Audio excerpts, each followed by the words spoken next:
Имахме малко... Не сме имали конфликтни отношения, по-скоро липса на отношения. Имахме едни доста фини фамилиарни отношения. Здравей, как си? Добре съм и това е. А някак си оттам насетне започна да има някаква комуникация и да имаме някакви отношения с него. Революционно е откритието на Хелингер, че към семейната система принадлежат и хора, които не са част от семейството, но са обвързани с него поради нещо, което се е случило между тях и членовете му. Това може да бъде предишна голяма любов на майката или бащата. Човек пострадал от член на семейството, или човек или група хора, извършили злодеяния на някого от семейството.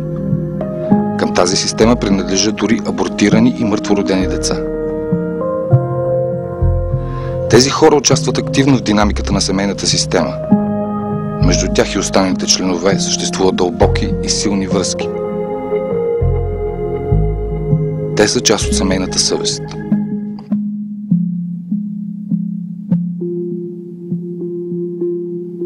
Семейната съвест влияе върху живота ни, воден от архаични закони. Неспазването им води до дисбаланс и множество негативни последствия за поколения напред в едно семейство. Съществуват три основни закона, действащи в семейните системи. Законът за принадлежност. Всеки, който е част от дадено семейство, има еднакво право да принадлежи към него, независимо кой е, кога е дошъл и какво е сторил. Всеки трябва да бъде еднакво включен и уважаван.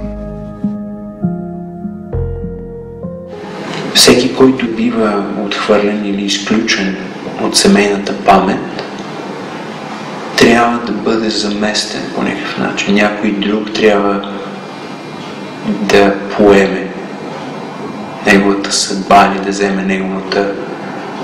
просто да вземе неговата роля, да вземе неговото място в тази система.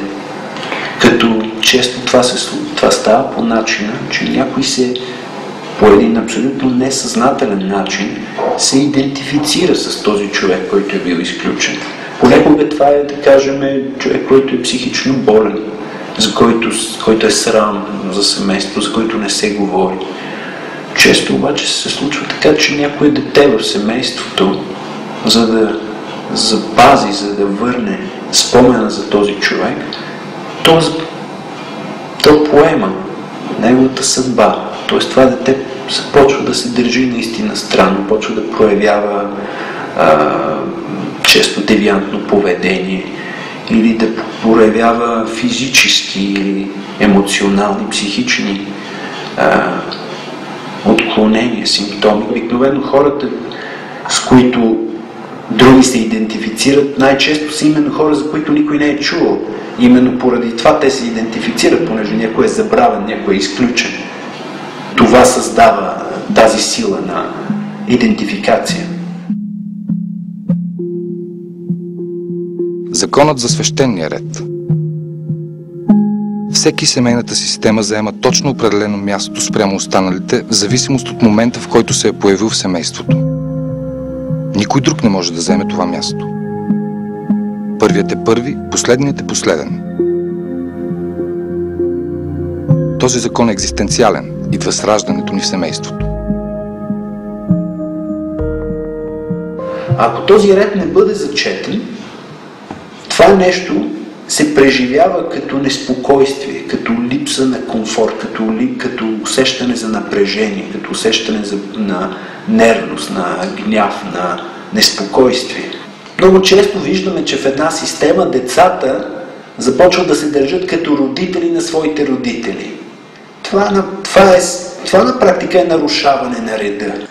Естествено, това има много последици. Едно дете, което застава в позицията на родител спрямо своя родител, това дете на практика не може да получава от своите родители. А това е основно качество на всяко дете, да получава от родителите си. Ако то не може да получава, то не може да порасне. То не се нахранва достатъчно. То може да стане голям човек и да създаде собствени деца, но някъде в себе си то остава незряло. И неговите деца на свой ред, те трябва да правят нещо, защото те усещат, че родителя не е получил достатъчно. и на свой ред те започват да се опитват да му дават. Законът за равновесието. Семейната съвест ни кара да плащаме не само собствените си злодеяния, но и тези на предците ни. Така работи баланса в системата. Ако някой е престъпил някакъв закон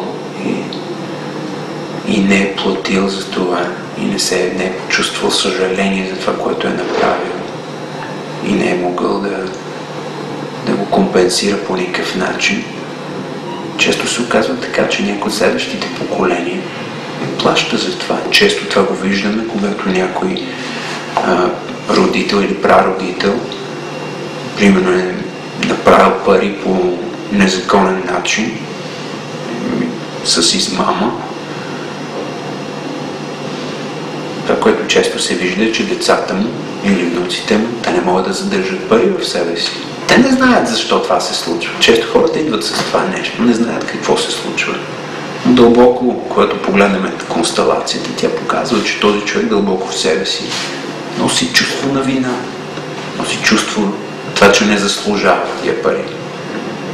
И почти това го виждаме често. Как този човек всъщност иска да компенсира, да плати за нещо, което неговият дядо, например, е направил.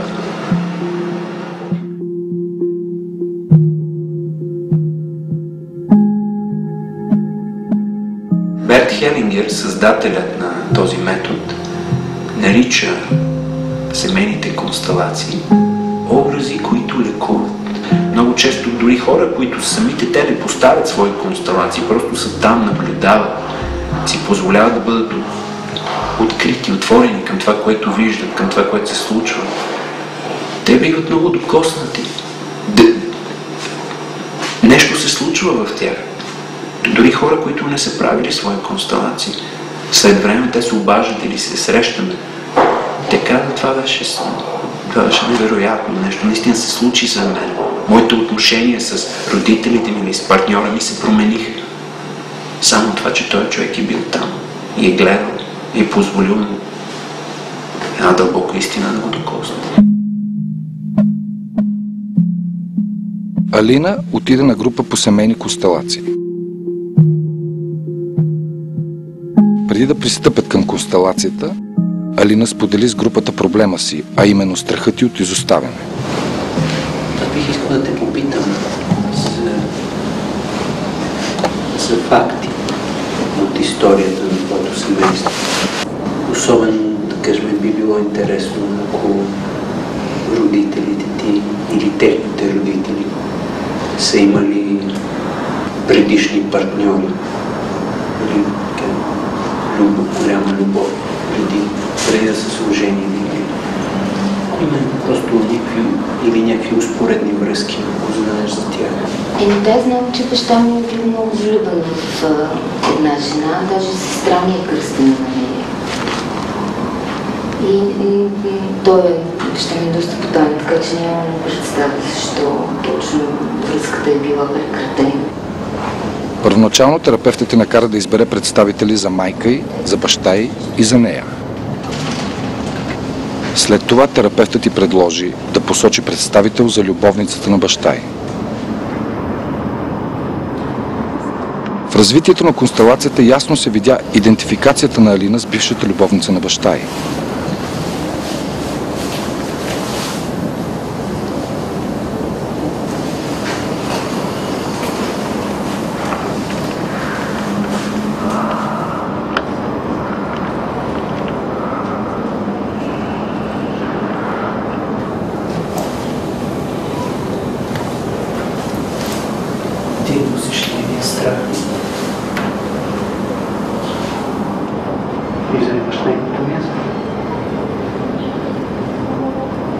Нямаше как да се разплете идентификацията на Алина преди представителката на бившата любовница да се свърже с истинските си чувства към бившия й партньор.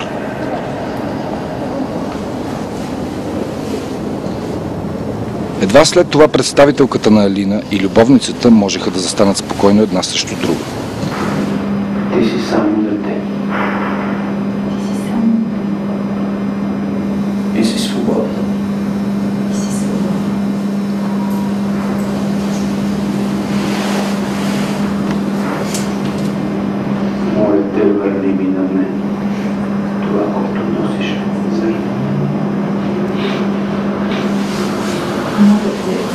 върни на мен това, което носиш сред мен.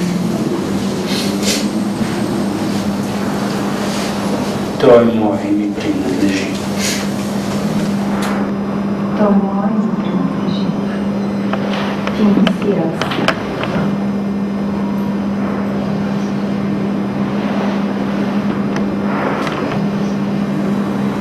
Ти кажи, връщам ти го. Връщам ти го.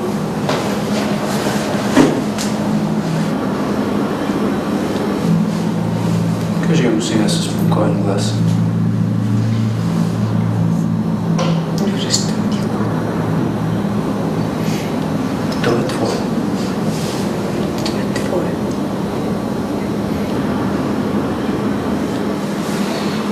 И го върни.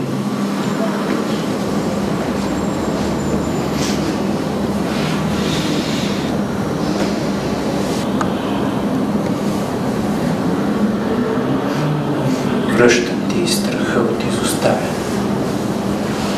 Връщам ти и страха от изоставяне.